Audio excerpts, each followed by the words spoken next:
Okay, now I will try to summarize what we have done under the project called Sigma and Share. These are two European projects, and they let us develop, they gave us the opportunity of developing predictive models, as you did in NJ West 1 and NJ West 2. So these are the 5, and actually Nico co-authored 2 of these predictive models. So, if I miss something, you can just stop me and complete it. Well, anyway, so essentially with different subsets of resource, 5 teams, 5 groups developed 5 different models. There are some similarities between NGA project, and there are some dissimilarities. So essentially, Akkar et al. And Bindi et al., we used the conventional approach. Okay, so we developed our models by using random effects regression methodology, and it's quite, in a way, traditional right now, conventional. The other 2 models developed by Deras et al. And Hermkes et al., they preferred using data-driven or non-parametric methods. And essentially, Deras et al. Used artificial neural networks, whereas Hermkes et al. Used Gaussian process method for regression. Essentially, if I understood it well, Hermkes et al. Wanted to emphasize the modeling difference in their approach. Bora et al., they did use random effects, but what they did, they estimate PSA using random vibration theory from the estimations of Fourier amplitude spectrum and strong motion duration. So they're using the estimations of FAS and duration through random vibration theory, and then come up with PSA. So this table, in a way, describes the overall, say, limitations of each method. The first column shows the number of earthquakes used by each developer team. The second column, number of stations used by, again, the GMPEs. Third column, the number of records used by these GMPEs. Here, I'm showing you the recommended magnitude values. So the ones in the parentheses are used while developing the models, but the ones which are not in parentheses, these are the recommended lower level and upper level moment magnitude values by each developer. And again, the same format for distance, recommended distance. The ones in the parentheses, the used upper and lower level distance measures for each distance values for each GMPE, and the ones which are not in the parentheses, they are the recommended values for distance intervals. And the last column here shows the recommended VS30 values. As you can see here, there is a clear indication of recommended VS30 only for 2 models. This is Akkar et al., which I tried to summarize in my previous presentation, and this is Bora et al., and they recommend the use of their model for VS30 values between 200 meters per second and 800 meters per second. Well, immediately, you can see that most of all the models except Hermkes et al., they use data more than 1,000 recordings. The recommended MW starts from the lower level is 4, and except Akkar et al., all of them recommend their model to be used up to magnitude 7.6. The recommended distances, the upper limit is 200 kilometers, except for Bindi et al., they are recommending it, the use of their model for distances up to 300 kilometers. So these are the, say, common points of the predictive models, resource predictive models. So all of us, we are using moment magnitude, Joyner and Bour distance, VS30, and geometrical mean horizontal component definition. None of us made a difference in terms of main and aftershock recordings, so we included all types of earthquakes in our in terms of main or aftershock in our equations. All GMPs include records with no excuse me, records with no measured VS30, and also exclude unknown style of faulting. And all GMPs estimate peak run acceleration. Again, all GMPs, but Bora et al. Estimate peak run velocity. Akkar et al., Hermkes et al., and Deras et al. Estimate pseudospectral acceleration between 0.01 second and 4 seconds. Bindi et al. Estimate pseudospectral acceleration between 0.02 seconds and 3 seconds. And Bora et al. Estimate pseudospectral acceleration between 0.02 seconds and 10 seconds. All right. Okay. So these are again the major features, but now the differences for each predictive model. So we excluded singly recorded events. We did not consider earthquakes for focal depths greater than 30 kilometers. We did not consider, we only included free field recordings. We included recordings of with all three components that, whenever all three components are available, because we developed another model as part of this study for V over H ratio. And we used Akkar and Boehmer 2006 criteria for usable period range. Bindi et al. Also excluded singly recorded events. The focal depths are greater than, that are greater than 35 kilometers are excluded. No free field recordings. I mean, all of them are free field recordings. All three components should be available again, and they used records with low pass frequency less than 20 Hz and spectral periods up to usable period range by implementing this formulation, which is 0.8 times the high pass filter period. Bora et al. Exclude focal depths greater than 30 kilometers. They also exclude distances without having RJB, and also records without two horizontal components. They have this criteria for excluding records in terms of filter cutoff. So whenever the Bruns source corner frequency for a stress drop of 100 bar is smaller than the filter cutoff, high pass filter cutoff frequency, they just excluded that recording. Deras et al. Excluded focal depths greater than 25 kilometers, and Hermkes et al. Did not consider, considered only again free field records. They did not include recordings with unknown RJB, and they considered only records with low cut filter values less than 0.25 Hz. Oops. Okay, so I think this part is the interesting part for you. So I'm showing the, say, comparisons for peak run acceleration for a generic rock-side strike-slip earthquake. The estimations of, say, these 5 models in terms of distance.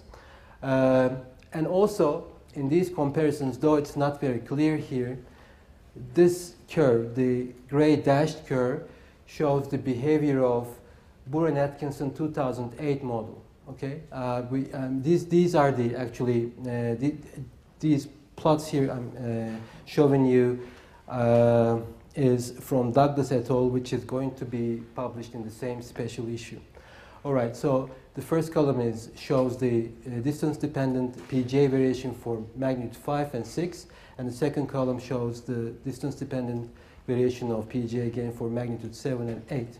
So as you can, why we choose, by the way, Buren-Atkinson 2008, because our models are very simple in a sense, in terms of functional forms, and Buren-Atkinson 2008 has the simplest, say, functional form, and that's why we choose it for the comparisons with, say, previous NGA West project. So the decay rates and median predictions are very similar for magnitude 5 and 6 events, and the differences between the models increase with increasing magnitude and increasing distance. To me, if I'm not mistaken, this is something different what you observed in NGA West 1 project, because in NGA West 1 you were observing less differences for large magnitude events, so which is just the opposite in our case. And in my opinion, this is because we're adding more emphasis on smaller magnitude events. We have more smaller magnitude events than large magnitude events, and this could be the reason why we're observing, say, differences as magnitude increases. Oh, by the way, in all cases, as you would immediately notice, as distance increases, the Buren-Atkinson model estimates larger values, and this is because, as I tried to explain in the morning, for European data set, the attenuation rate, decay rate is faster than the other locations, I would say. Well, this is the magnitude scaling comparison again for peak ground acceleration, solid spectral acceleration at 0.2 seconds, solid spectral acceleration at 1 second, and solid spectral acceleration at 3 seconds. And again, we're comparing our estimations with Buren-Atkinson 2008. Okay. Essentially, all the models show nonlinear magnitude scaling. Although, I mean, Deras et al. And Hermkes et al., they do not impose any, say, sort of functional form for magnitude scaling. The data itself shows a nonlinear magnitude scaling. None of the models considered magnitude saturation for large magnitude events. Essentially, while we are developing our model, ASP13, we tried a cubic magnitude scaling based on the studies by John Douglas and Jose, and and then we observed some sort of oversaturation, or I would say supersaturation for high frequency cases, but then we did not want to include it in our model. Again. Sorry, maybe I'm running too fast. We tried cubic magnitude scaling, and we then observed some oversaturation, and then we said, I mean, we did not take that risk. We preferred using quadratic magnitude scaling with hinging magnitude. I mean, we did not essentially derive our regression coefficients for cubic magnitude scaling, which gives us magnitude oversaturation. Well, the differences become apparent for larger magnitudes here again, and as you can see here, the data-driven models, in particular, I think the one from Hermkes, yeah. They have a very complicated magnitude scaling. There is some sort of fluctuation with magnitude. Okay, so again, this is the same type of comparisons for style of faulting. The first row shows reverse to strike slip style of faulting ratios, and the second row shows normal to strike slip style of faulting ratios. For reverse to strike slip style of faulting, as you can see here, the model by Hermkes and Bindi, they estimate reverse events significantly larger than the strike slip events. There is, I mean, almost all of the other models, resource models, they also have say reverse events larger than strike slip events, but essentially the level of, say, difference between reverse and strike slip is not more than 10%. The other, not even 5 to 10%, I would say. But the other two models, they have a significant, say, difference with respect to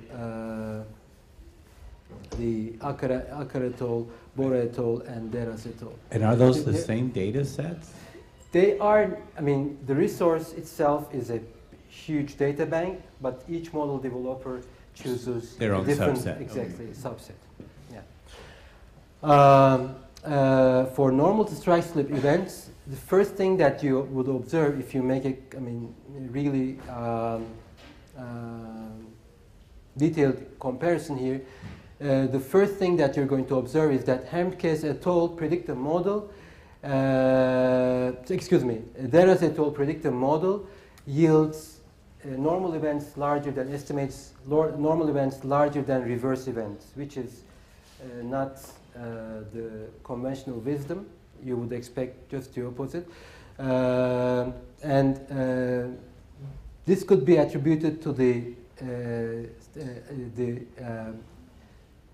resolution of style of faulting in their database, because there is very little reverse events in their database, and essentially this might be the reason why they're getting this result. Well, if you look at the variation of normal to strike slip ratios here, you would note that the predictive models driven by conventional methods, I mean the mixed effect regression methods, Bindi et al. And our model, the normal to strike slip estimations ratios are quite similar to each other. And one other thing, important comment, is Bora et al. They do not consider style of faulting in their equation. This is VS30 scaling. Again, Akkar et al. Is the only, say, model I would say that considered nonlinear soil effects. Bindi et al. And Bora et al. Predictive models, they disregard nonlinear side effects. The other two models, the data-driven models, they don't impose anything. They just indicate that the existence of VS30 and the data itself shows the trend. So essentially, we are the only, say, I would say, developer team that explicitly describe the nonlinear side effects. Well, if you, oh, sorry. Okay, so if you compare, if you compare these two plots, these are the, again, spectral acceleration ratios between 270 and 760, so generic rock side. And this is the spectral acceleration ratios between, say, 490 and 760. So the dispersion increases as the site gets softer. We have a, peak. All the models have a peak at about 1 second in terms of spectral ratios. And when you compare our, say, spectral ratios with the one suggested by Burr and Atkinson, the Burr and Atkinson site amplification for softer sites is significantly lower than our estimations here. Okay. This slide here shows the relative variability.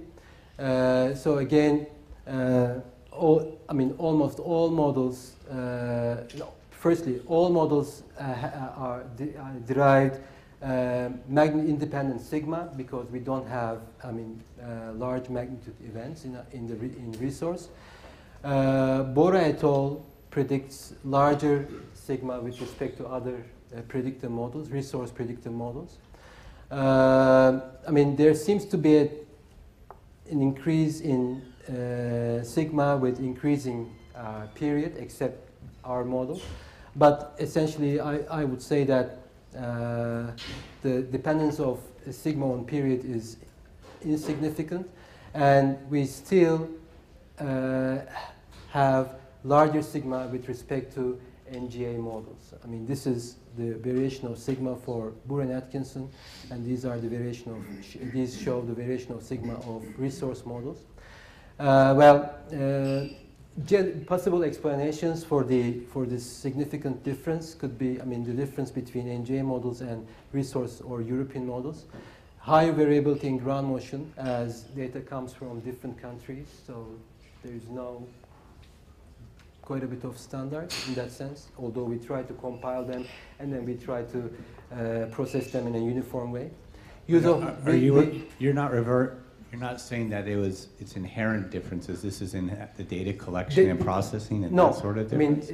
No, it's the regional differences. So but maybe Moore's the model has regional differences in it too, right? They've got their global data sets. I mean, the previous NGA models mainly focused on data from California and Taiwan, whereas now we have Italian data, we have Greek data, Turkish data, a few Iranian data. We even have data from Algeria and Egypt. So these may be showing up in the sigma, in the variation of sigma. And also we are, because of the, say... but do you know, is this a tau difference or a phi difference? I mean, what's causing it? I didn't do anything like regional difference in terms of, but I can do it. Okay. I can do it. It could be interesting though. And also we are using we're using more smaller magnitude events, which could also inflate the level of sigma.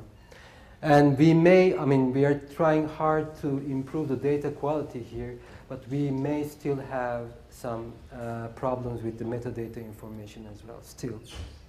Okay, and these are the comparisons for response spectra.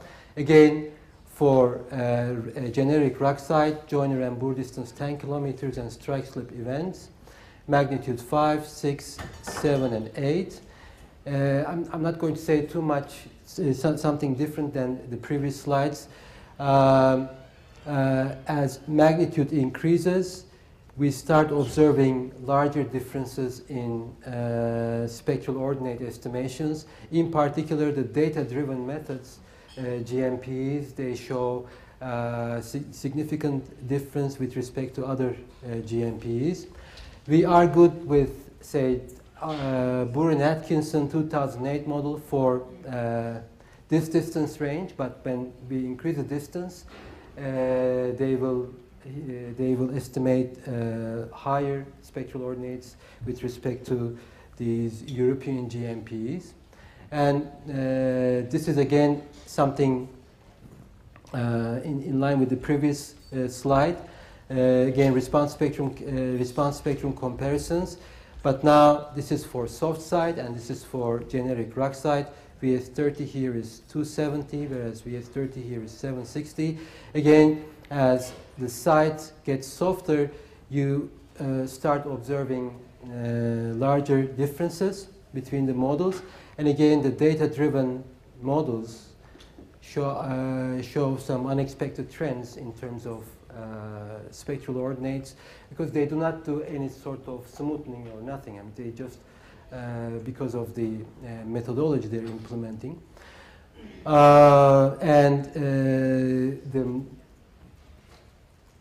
Deras et al. Predictive model. They may have some implications if they're used for softer sites and larger magnitude events. Essentially, Deras et al., the French group, they themselves indicate that their model should not be used for large magnitude events and softer sites. I mean, they say it by themselves. So these are the conclusions. Estimates in terms of style of faulting. I mean, we're using the same data bank, but we're sort of gathering different subsets from that data bank. And we still observe significant style of faulting differences. There is a significant dispersion among the resource GMPEs. And the dispersion is more significant in reverse strike slip ratios. And this is because we do not have too much reverse events in our databases. Bora et al. Do not consider style of faulting effect, they just neglect it. Hermkes et al. Differ significantly with respect to the rest of resource models in reverse strike slip and normal to strike slip ratios. Deras et al. Estimate larger normal spectral ordinates with respect to reverse spectral ordinates, which is just the opposite of expected trend. And Binde et al. And Akkar et al., as I tried to emphasize, yield similar normal to strike slip ratios.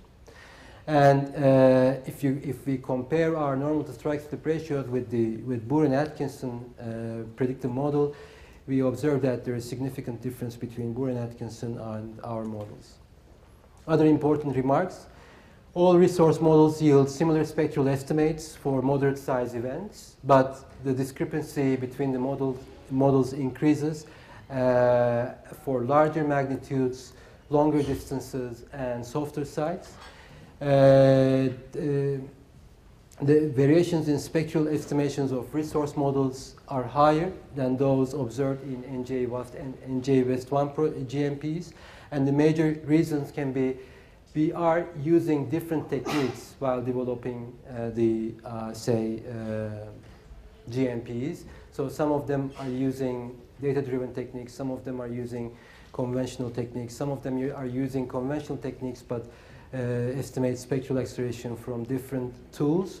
So this could be one reason, and we have also large amounts of poorly recorded earthquakes in our database. This could be another reason of large discrepancy. Then again, the standard deviation of resource GMPs are higher than the NJ-West1 models. Actually, it's the between event sigma that varies from the resource GMP. That's the tau, then, you're saying, yeah. is the term? Yeah. All right. All right. And these are the references that I used in the preparation of this presentation. So thanks. We are way behind, about an hour. We're going to have to figure out how to catch up a little later.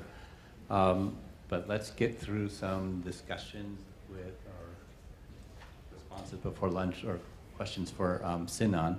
And I would start with those other models. Would you be recommending them? Do you think they're ready for application? The data for our problem, which is, I think you know, one is close distances, large magnitudes, and the other is going to be background zone normal faulting. I mean, the approach that is used in resource is quite different than the NGA project. I would say the resource GMPs, some of them are pure research purposes, for pure research purposes. For professional implementation, you may have some reservations. So in that sense, I would say which ones would you Binde et al. use? And ASP13, you may consider those two GMPs for your testing and evaluation, but the other ones, they may have some implications in the application for PSHA. One question. Yes. So, Yusuf, you need a microphone. You can start with Yusuf. I don't know, Bob, do you have anything? or should I wait? Should I wait? Oh, Sinan, I want to make sure. Did you say that your model for the reverse fault, you don't recommend to be used because you have only... We have, exactly. I mean, when you just look at the overall, say, behavior in the trends, and when you look at the residual analysis, I would say for reverse style of faulting, less reliable. Reliable. Then quickly, I want to go over this. So you mentioned that you used only measured VS30? Exactly. But you use Iranian data? I know for a fact they don't have VS30 measured. They have for few stations. Few stations, okay. Then one last thing. So since for your model, not the other models, you used mainly European data, do you recommend your model to be used for different parts of the world also or not? I mean, we have done lots of testing of ASP13 for different magnitude bins for different countries. I mean, that's why I can send you the results to Norm about the variation of between and within event residues and stuff. And for Europe, it seems to be all right. And also we did some analysis with the Iranian data. For its use in Iran, it seems to be all right. But we have not done any testing or evaluation with the data from California, from Japan, from China. We have not done it. But we did quite a bit of evaluation for different projects with the European database and Iranian database.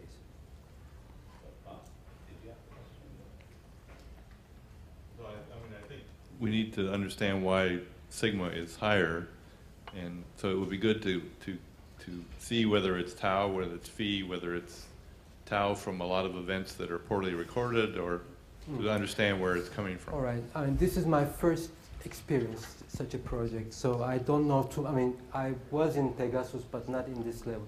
So in that sense, I mean, if you specify me what to do within a couple of days, I can just send you the results. So I think we need you to go through the residuals a bit, and All right.